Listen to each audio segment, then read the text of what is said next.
No importa cuánto tratemos de evitarlas, las aflicciones son parte de la vida. Y temo que aquellos predicadores que intentan conseguir adeptos diciendo que si vienen a sus iglesias, pues las aflicciones se acabarán, ellos dicen una grave mentira. Y recalco grave porque cuando las aflicciones visiten la vida de sus oyentes, que de seguro les visitarán, estos van a desistir de su fe, creyendo que Dios los ha decepcionado. Dios nunca dijo eso en la Biblia. Al contrario, lo que la Biblia registra es comentarios como el de Job, cuando dijo de una forma poética: así como las chispas se levantan por el aire, así el hombre nace para la aflicción. Jesús lo dijo de una forma más práctica en el Nuevo Testamento, pero igual de contundente: en el mundo tendréis aflicción. Esto no significa que la vida del hombre en su totalidad estará llena de estas y que vamos a estar toda nuestra existencia con incertidumbre y angustia, pero sí significa que de cuando en cuando habrá problemas, habrá aflicciones que pondrán a prueba nuestra fe. Y recalco, pondrán a prueba, porque es importante que recordemos que una fe viva produce obras. Y en ese punto, Santiago dice, una fe viva va a producir una actitud correcta en medio de la aflicción. Desafortunadamente, hay personas que permiten que el desánimo por las adversidades de la vida los empuje a un desaliento total. Mire que dije, el desánimo, eso es normal. Lo que no estaría bien es el desaliento total que nos empuje a desertar de nuestra fe. Esas personas deciden no ser más parte de la carrera cristiana. Creen que su paciencia se ha agotado y es por ello que escribe la enseñanza que hoy vamos a estudiar en el sermón titulado Buscando la paciencia. Vayan en sus Biblias a Santiago capítulo 5 y por favor, cuando la cita encuentran, les ruego se pongan de pie. Santiago capítulo 5, nuestro estudio de hoy, Buscando la paciencia. ¿Listas sus Biblias? Vamos hasta el capítulo 5. Y dice así, capítulo 5, verso 7. Por tanto, hermanos, tened paciencia hasta la venida del Señor. Mirad cómo el labrador espera el precioso fruto de la tierra, aguardando una vez más con paciencia hasta que reciba la lluvia temprana y la tardía. Tened también vosotros paciencia. En 2 versos apenas ya dijo 3 veces que debemos tener paciencia. Y afirmad vuestros corazones, porque la venida del Señor está cerca. No os quejéis unos a otros para que no seáis condenados. El juez está delante de la puerta. Tomad como ejemplo de aflicción, una vez más de paciencia, a los profetas que hablaron en nombre del Señor. Y aquí tenemos por bienaventurados a los que sufren. Habéis oído por 5ª vez la paciencia de Job y habéis visto el fin del Señor, que el Señor es muy misericordioso y compasivo. Pero sobre todo, hermanos míos, no juréis ni por el cielo ni por la tierra. Hasta ahí leemos y oramos. Señor, por favor habla a nuestras vidas y sé bendición para nuestro diario vivir. En tu nombre lo pedimos. Amén. Pueden tomar su asiento. Prefiero aclarar que en ningún momento es mi deseo pintarme en estos estudios como el maestro que da una cátedra que maneja a voluntad. Más bien soy el soldado más necesitado de practicar esta verdad. Y hago la aclaración porque estamos frente a una de las virtudes que con frecuencia pienso, ¿cuánto nos cuesta aprender a vivir con ella? No sé si por necedad o indolencia preferimos lo opuesto. Deben saber que la paciencia de la que habla este párrafo se traduce al español como grandeza de ánimo. No es la misma paciencia que Santiago refirió en el capítulo 1. El vocablo griego que ocupa en el capítulo 1 empuja a sumisión y resignación en todo aquello que no se puede resolver. Esta vez el vocablo que ocupa para esta paciencia no es el mismo.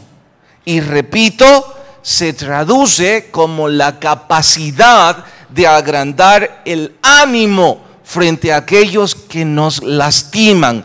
Hay diferencia. En uno es sumisión y resignación, en la otra es agrandar el ánimo frente a aquellos que nos lastiman. Puntualmente, cristianos que viven como si no lo fueran, vapulean a otros a su antojo, son soberbios, murmuran y sin pasar por alto que creyéndose mejores porque su condición económica parece es mejor, terminan discriminando a otros que no están en la misma posición que ellos.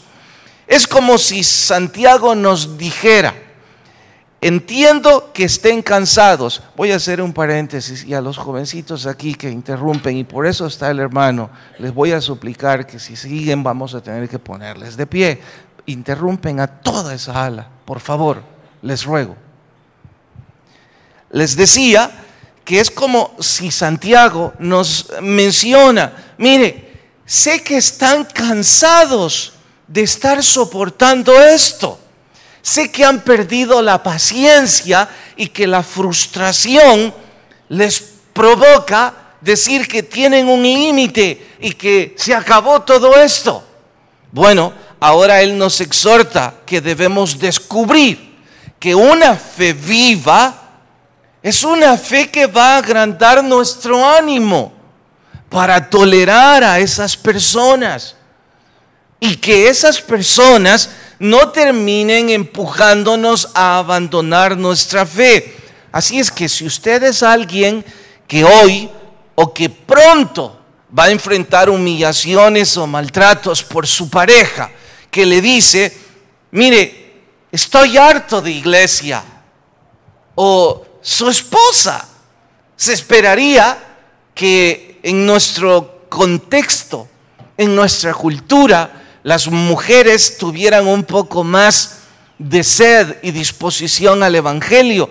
Y yo no sé en otras congregaciones, pero hay personas que me han hecho creer que en nuestra congregación son muchas las mujeres que en lugar de apoyar y de empujar a su pareja, son el estorbo para que su pareja termine harto y diciendo, estoy cansado de esto. Porque ellas quieren más mundanalidad, quieren más fiestas, quieren playa, y es que no es que eso esté mal. Solo que parece que no pueden entender el rol que como esposas deberían tener. También hablo del otro extremo.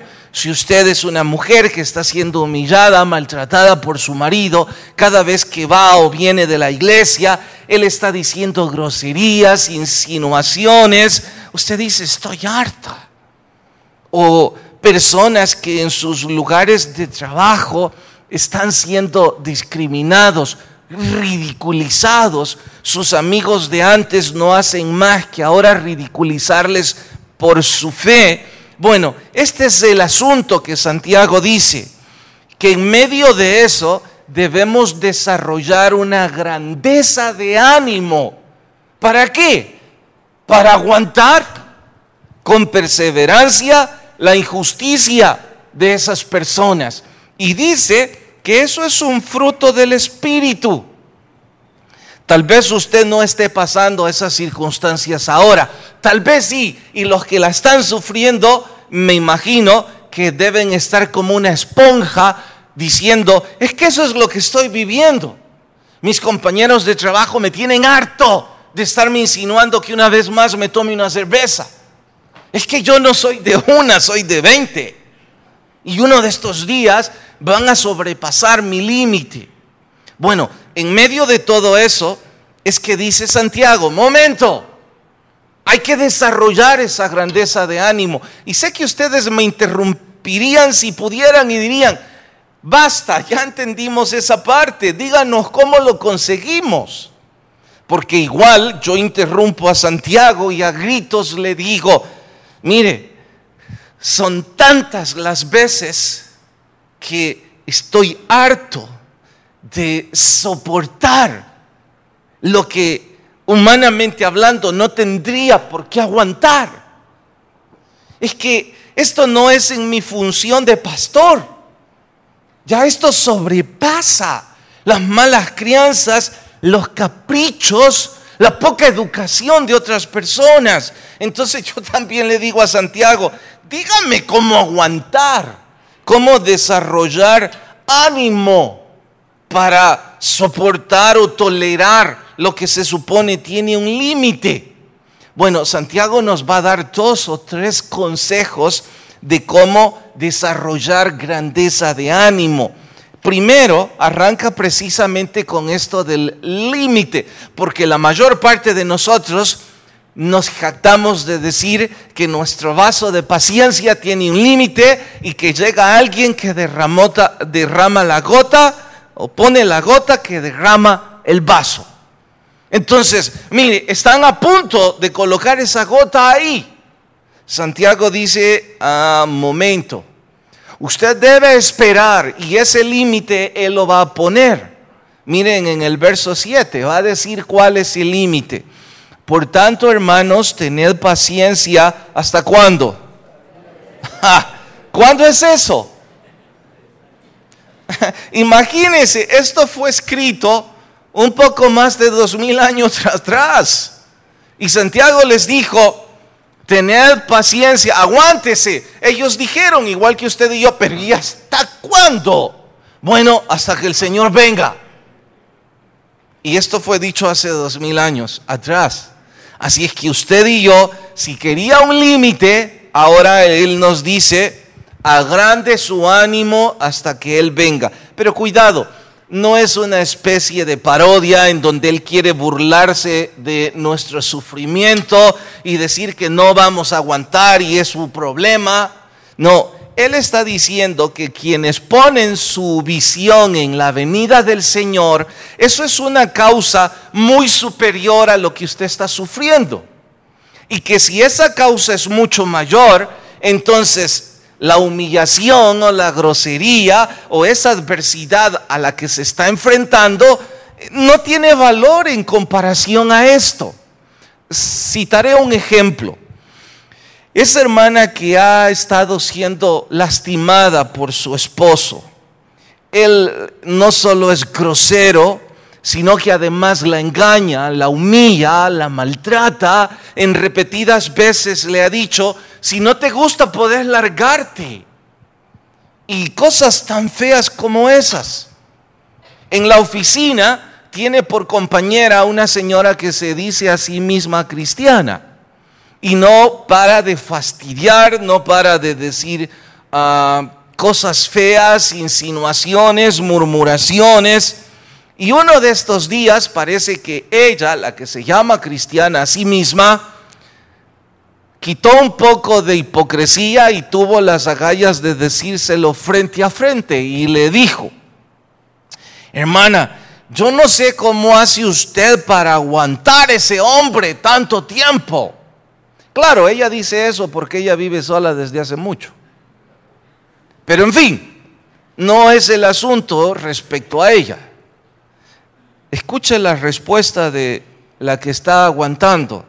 Sonrió con un poco de dolor, si es que eso se puede, y respondió, Es que fíjese que las dos bocas de mis hijos, que siempre me piden comida y colegiatura, me dan ánimo para aguantar a ese monstruo. No dijo más nada. Y ella no lo respondió para cerrar la boca de la que murmura. Lo dijo porque en realidad lo siente. Hay una razón mucho mayor que las groserías de ese monstruo. ¿Cuál es esa razón mayor? Que los dos niños necesitan comida y que el sueldo de ella no es suficiente para mantener las necesidades de los niños. Entonces, si tiene que aguantar un poco más, hacer como que no escuchó, que no vio, ella dice, es eso mejor a tener que después pedir comida en la calle, tener que permitir que alguien de mis compañeros me acose sexualmente porque sabe que no tengo dinero para la colegiatura. Es peor que me tilden en la calle como una cualquiera. Voy a aguantar, todo es más fácil así. Había una causa mayor a la grosería. Ahora, lo que dice Santiago, mire, en este caso, la razón del por qué usted y yo debemos agrandar el límite es una causa espiritual. Y es la venida del Señor. Usted y yo vamos a tener una mejor vida. Entonces esa es una razón suficiente. Es una razón lo bastante noble, es una razón lo bastante conveniente para aguantar. Y finalmente, aquellos de ustedes o yo que adoptamos posturas tan extremas como decir, sobrepasaron el límite de mi paciencia, piénselo 2 o 3 veces, ¿en realidad lo sobrepasaron? ¿No es más bien que usted o yo somos de esas personas que respondemos la grosería para que luego se haga un conflicto grande? Porque es bien difícil cuando pelea una sola persona. Cuando esa sola persona dice groserías, murmuraciones, faltas de respeto, desafíos, y él o ella se cree en la gran cosa y la otra persona no responde la agresión. ¡Pobre! Ese que está lastimando. Va a tener que buscar a alguien más porque no le respondieron. Ahí es donde Santiago nos dice, una fe viva va a agrandar el ánimo para no meterse en más problemas hasta la venida del Señor. Siga perseverando. Aunque lo dije al principio, mire, Santiago no es que nos augure que vamos a estar bajo aflicción toda nuestra vida. De cuando en cuando las personas por poca educación, por falta de espiritualidad, por soberbia, por envidias, por celos, por lo que fuera, tratan de atacar. Pero eso no es por siempre. Entonces, el límite, ahora ya lo sabemos. Y quiero asegurarme, ¿cuál es el límite? ¿Hasta cuándo? ¿Podrían repetirlo en voz alta? ¿Hasta cuándo? Bueno, ya no hay gota que derrame el vaso. Hasta la venida del Señor. Segunda cosa, vean el verso 9. Dice, hermanos, no os quejéis unos contra otros, para que no seáis condenados. Claro, cuando usted está siendo atacado, nuestra reacción acostumbrada es contraatacar. Ya dije antes, si alguien me agredió, pues lo voy a agredir, porque yo no tengo la paciencia para seguir soportando. Santiago dice, llénese de ánimo para soportar y no sea parte de los que andan murmurando unos contra otros, quejándose, porque entonces va a ser un gran incendio. Deje que sea uno solo y no olvide que los que murmuran fundamentan sus comentarios en otros vicios, si no siempre, casi siempre, y son vicios ocultos. Sus murmuraciones son porque están llenos de envidia, están llenos de celos, están llenos de culpa, están llenos de problemas en sus trabajos, en sus hogares o en sus iglesias. Están con raíces de amargura, están con frustración e insatisfacción. Tienen problemas maritales, tienen problemas de intimidad sexual, tienen problemas de vocabulario, tienen problemas de tantas cosas y algunos están diciendo, ¡ay, yo tengo todo eso! Bueno, ahora entienda por qué siempre se está quejando y murmurando. Porque tiene vicios ocultos que los evidenciamos diciendo que ya no tengo paciencia, que llegaron hasta el límite y entonces ahora me van a escuchar. Y como me van a escuchar, voy a hacer lo mismo que están haciendo contra mí. ¿Qué? Me voy a quejar, voy a murmurar, voy a juzgar y voy a decir que no lo soporto. Exacto, porque entonces yo también me llené de envidia, de celos, de falta de educación y mis frustraciones personales, mis frustraciones como pastor, como marido, como hijo, están arruinando mi vida. Y como nadie quiere arruinarse él solo, hay que llevarse a otros de encuentro. Y ahí sí hay un incendio. Hay dos chispas, se unen y que todos los demás aguanten. Santiago dice, por favor, madure un poco, acepte la responsabilidad, su culpabilidad, deje de quejarse, no escuche a los que murmuran, busque las cosas buenas en esas personas y hágase a un lado, o terminará siendo tan mezquino como ellos. Terminaremos siendo resentidos, amargados, con todo y contra todo. Dije al principio, ahora voy a repetirlo. No me estoy pintando como el maestro que maneja este tema a mi voluntad, sino como el soldado necesitado de aprenderla, la enseñanza, porque con frecuencia suceden cosas como esta. Personas que me culpan de que sus fracasos son porque yo no soy un buen pastor y que no tengo una moral intachable y que como consecuencia ellos han fracasado en sus vidas espirituales en cualquier área. Entonces, mire, como no soy de hierro, llega el momento en donde digo estoy harto, ni siquiera les conozco. Y como ya estoy cansado y como no puedo sobrellevar ni mis propios problemas, menos me da la gana de sobrellevar los suyos. Como no soy un buen pastor, me largo, consígase un buen pastor y viva como usted prefiera. Eso es lo que Santiago dice que no debo hacer.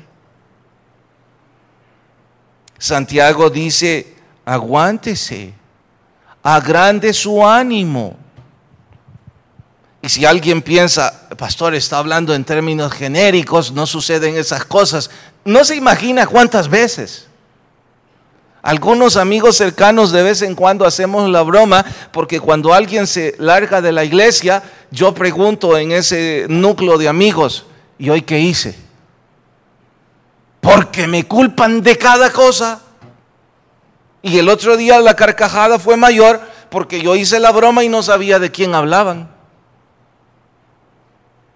Pero regularmente los pastores, y no me estoy quejando, solo estoy poniendo el ejemplo. Estoy poniendo el ejemplo de aquella pareja que su noviazgo se hizo pedazos y puso a través de internet para que otras personas escucharan que su noviazgo se había roto porque esta iglesia no tenía charlas para enamorados. Vaya. Me hubieran preguntado, aquí hay tantos que saben de eso. O aquella mujer que enojada porque su marido le es infiel. Ay, y el pastor lo tolera. ¿Y quién le dijo que yo ando detrás de su marido? ¿Pero por qué le habla? Oiga, Su pastor es miembro de la iglesia y a lo mejor hasta es mi amigo. ¿Y quién soy yo para juzgar su vida? Usted es el pastor. ¿Y qué pues? No me estoy defendiendo, solo estoy diciendo que debo aprender, porque de cuando en cuando yo era de esos que decía, ya estoy harto. Si yo no he tenido nada que ver en ese asunto y también esto va a ser mi culpa y también de esto debo dar respuesta. Y mire, yo no estoy ni condenando ni señalando a los que murmuran contra este servidor. Me estoy regañando a mí mismo. No caigas en eso mismo. Busca grandeza de ánimo para obviar, esquivar, no prestar atención. Si algo es tu culpa, corregilo. Si no es tu culpa, el Señor va a juzgar. Aquí dice que Él va a poner las cosas en su sitio. Pero si eres parte de esta rueda, viene un murmurador y tú te metes en esa rueda, esto va a arder en llamas. Sí, pero ya no aguanto. Bueno, aguántese. Es lo que produce una fe viva. Persevere en su fe. Tiene una causa mucho más noble que alguien diga una grosería, o alguien diga una calumnia, o alguien diga una verdad. Hay una causa mucho más noble. ¿Cuál es esa causa mucho más noble? La venida del Señor. Hay otra causa noble. Si mi asunto no es andar peleando día y noche. Miren, yo no puedo creer que usted viene a la iglesia porque usted disfruta andar en conflictos mañana, tarde y noche. Yo creo que usted, al igual que yo, venimos a la iglesia porque queremos encontrar paz y alivio de nuestros pleitos de mañana, tarde y noche. Entonces, estamos buscando la forma, el consejo espiritual para llenarnos, practicarlos y no ser parte de esa rueda de conflictos. En honor a ello, aquí encontramos: agrande su ánimo para tolerar a las personas que están cerca o las que están distantes. Agrande su ánimo. Esa es la paciencia de la que habla este capítulo. Luego, el verso 11 da una razón más, capítulo 5, versículo 11. He aquí, vamos desde el 10. Hermanos míos, tomad como ejemplo de aflicción y de paciencia a los profetas que hablaron en nombre del Señor. Ahora tenemos un buen ejemplo que seguir. Dice que nuestros ejemplos no deben ser los deportistas famosos, no deben ser los artistas, no deben ser los hombres de negocios, no deben ser las personas populares, que nuestros modelos deben ser aquellos hombres y mujeres con una conducta espiritual que supieron tener paciencia, soportar, tolerar y aguantar. Esos deberían ser nuestros modelos. Ahora usted y yo tenemos un blanco a seguir. ¿Cuáles deben ser? Bueno, como ellos.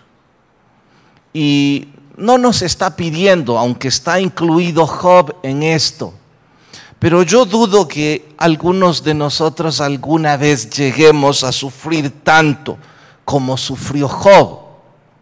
Más bien son otros héroes de la Biblia en donde pasaron algún tipo de adversidad, y es ahí en donde nos dice, bueno, él soportó, aguante usted.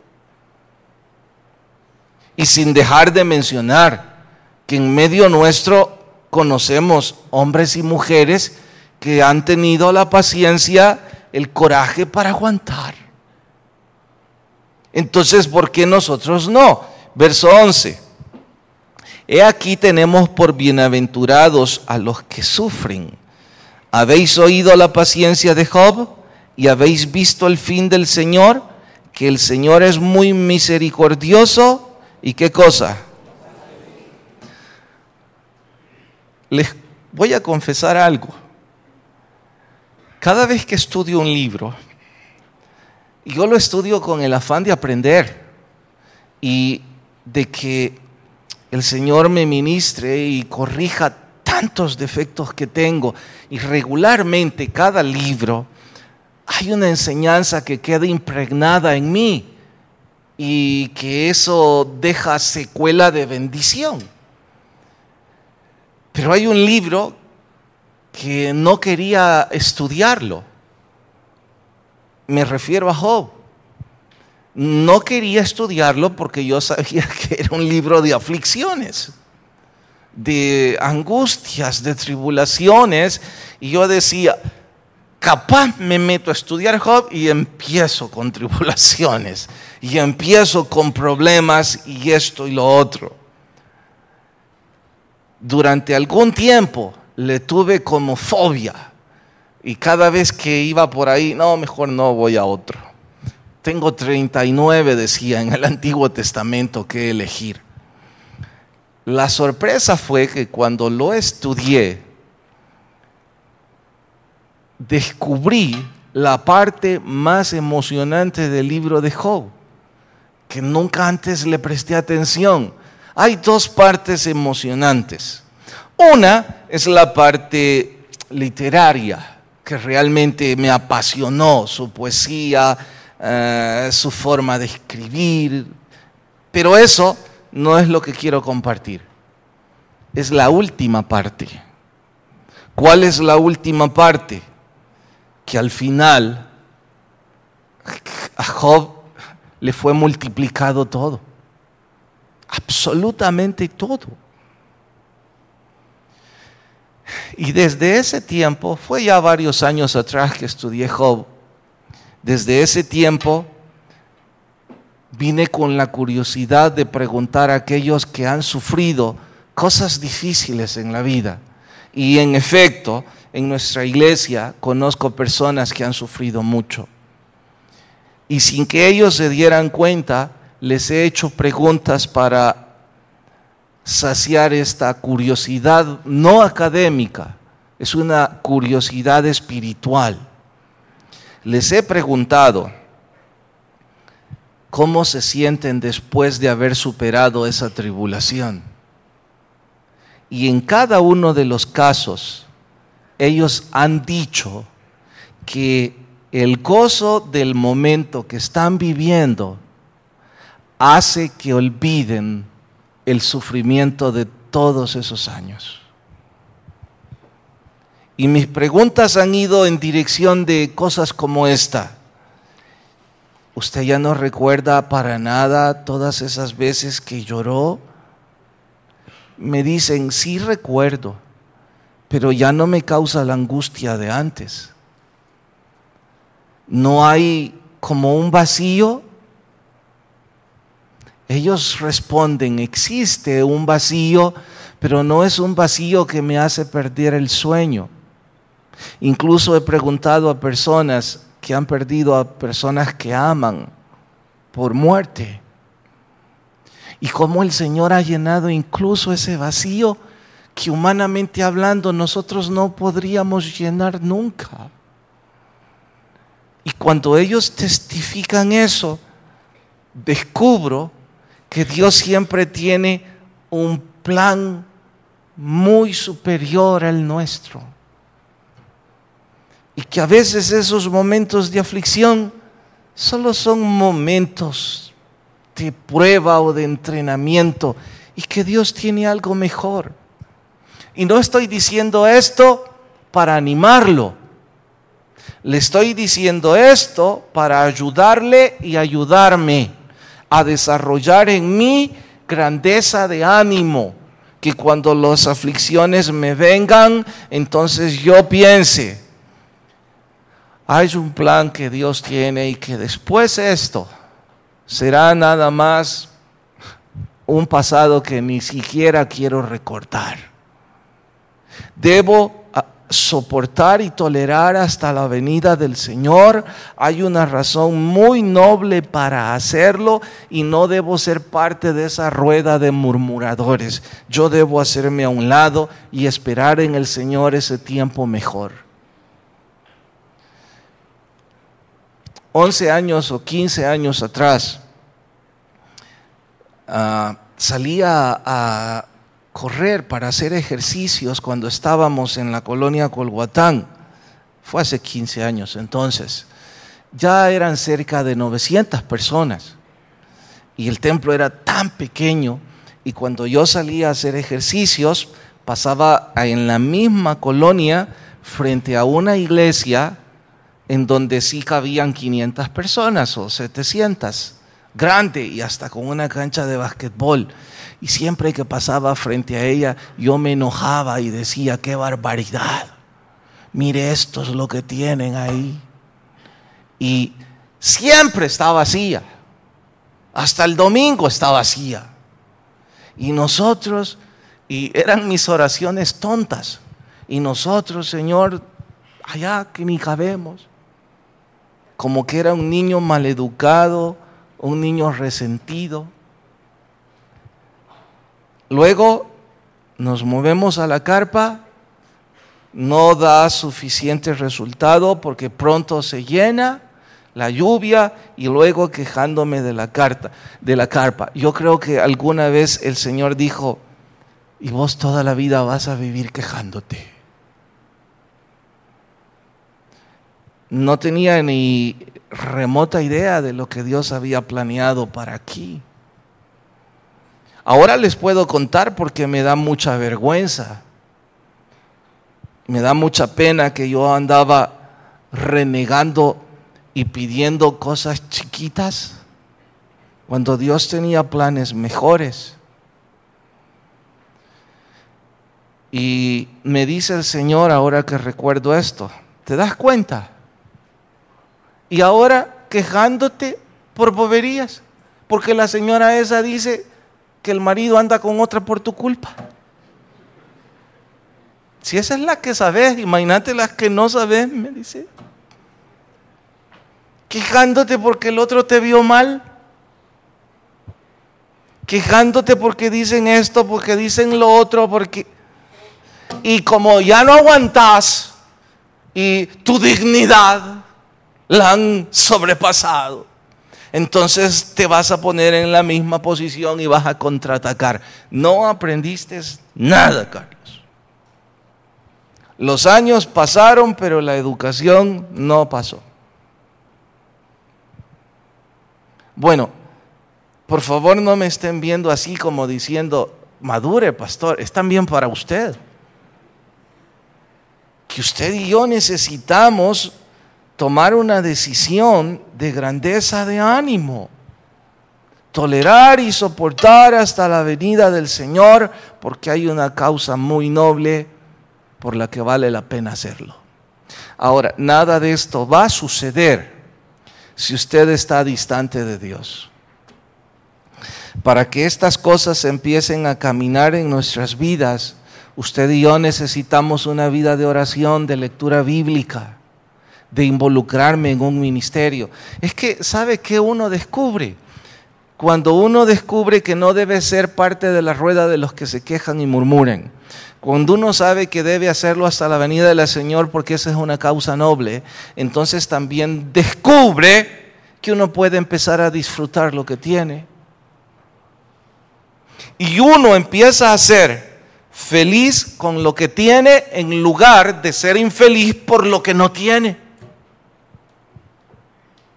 Porque somos unos bebés, hablo por mí, quejándome porque no tengo esto, porque no conseguí lo otro, porque las personas esto, cuando hay tanto en derredor mío que me debería hacer muy feliz. Así como esa señora dijo cada grosería, hay 5 que me muestran su amor y su cariño. Siento sus oraciones, sus sonrisas. Sé que cuando me saludan lo hacen con amor. Y yo preocupado por esa señora que se está volviendo loca. No puede ser. No puede ser que esté preocupado porque no tengo un mejor carro, cuando antes ni carro tuve. Y hay varios aquí que conozco años atrás, que conocí su primer carro. Ni siquiera sé cómo cabían. Estoy pensando en esa película de Terminator, cuando sale en un carro de 2 piezas, a saber cómo cupo ahí. Y así pienso en algunos. Y ahora el Señor los ha bendecido y tienen un mejor coche. Ahora están enojados, murmurando, quejándose porque quieren uno mejor. ¿Por qué no disfruta el que tiene? Nadie dijo que no debe desear uno mejor, solo que hay que ser feliz con lo que ya tiene. En lugar de perder la paciencia con trivialidades, perder la paciencia contra los que murmuran. Y recalco, sin una vida de lectura bíblica, sin una vida de oración, sin una vida de congregarse y sin una vida de involucrarse en un ministerio, esto no funciona. Y es decisión suya lo que quiere hacer con su vida. Inclinen sus rostros y oramos. Señor, gracias por hablarme, llamarme la atención y quizás al igual que a mí, a otros esta mañana. Ruego toque sus corazones y sus mentes tan fuerte que ellos puedan escuchar tu voz y que si hay personas sin Jesús, hables a ellos ahora. Mientras oran, sus rostros inclinados y sus ojos cerrados. 1 o 10 veces vinieron a la iglesia, no es importante, como tampoco es importante si son religiosos o no, si están pasando problemas o no. Es importante que abra su corazón a Jesús. Nada de esto puede suceder en su vida si usted no empieza una vida de intimidad con el Señor. Yo no voy a invitarle a venir al frente, que le aplaudan, que cambie religión, iglesia o algo parecido. La invitación es que abra su corazón con fe a Cristo. Y si esta mañana hay alguien que dice, quiero hacerlo, donde está, le invito que levante su mano. Dios le bendiga, puede bajarla ahí atrás. Qué bueno por esas personas que toman el paso de fe y hacen la oración para recibir a Jesús en sus corazones. No regrese usted a casa sin levantar su mano y dar ese paso de fe. Déjeme orar con usted ahí donde está. Dios le bendiga también, puede bajar su mano. Habrá más personas esta hora que dicen, yo también quiero hacer la oración. Venga Jesús, ¿dónde está? Dé el impulso, tome el valor, levante su mano y reciba a Cristo. Déjenos orar con usted. ¿Alguien más que hace la oración esta mañana? ¿Alguien más que levanta su mano en señal de recibir a Jesús? ¿Alguien más? Señor, gracias por las personas que hicieron profesión de fe. Te rogamos que al momento de orar les dé salvación, vida eterna. Despídenos en paz, mas no de tu presencia. En tu nombre oramos. Amén y amén. Nos vemos media semana. Que la paz de Dios nos acompañe a todos y Dios nos bendiga a cada uno.